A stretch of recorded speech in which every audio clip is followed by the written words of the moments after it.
আজ শিব অবতার বাবা লোকনাথের 10টি বাণী আপনাদের পড়ে শোনাচ্ছি।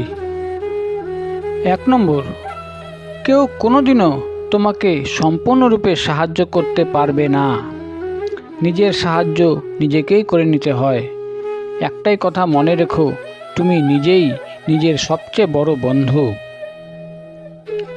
2 নম্বর, যে ব্যক্তি সকলের সুহৃদ আর যিনি কায়মনো বাক্যে সকলের কল্যাণ সাধন করেন তিনি যথার্থ জ্ঞানী।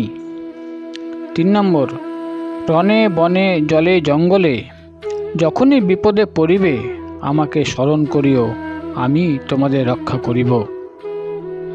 4 নম্বর, মন যা বলে শোনো, কিন্তু আত্মবিচার ছেড়ো না, কারণ মনের মতো প্রতারক আর কেউ নেই। 5 নম্বর, মহাপুরুষের বাক্যে শাস্ত্র বাক্যে শ্রদ্ধাবান না হলে প্রকৃত আত্মবিচার সম্ভব নয়।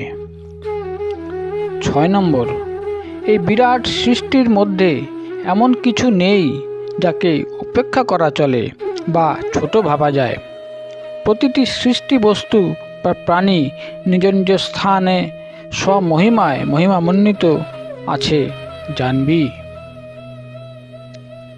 7 নম্বর, সত্যের মতো পবিত্র আর কিছুই নেই। সত্যই স্বর্গগমনের একমাত্র সোপান স্বরূপ, তাতে সন্দেহ নেই। 8 নম্বর, গর্জন করবি কিন্তু আহাম্মক হবি না, ক্রোধ করবি কিন্তু ক্রোধান্ধ হবি না।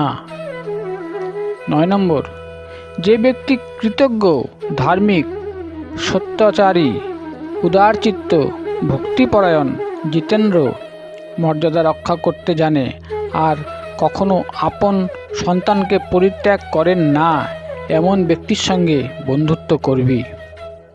10 নম্বর, ধার্মিক হতে চাইলে প্রতিদিন রাত্রে শোবার সময় সারাদিনের কাজের হিসাব নিকাশ করবি, অর্থাৎ ভালো কাজ কি করেছিস এবং মন্দ কাজ কি করেছিস সেটা ভেবে মন্দ যাতে আর না করতে হয় তার জন্য দৃঢ় প্রতিজ্ঞ হবি।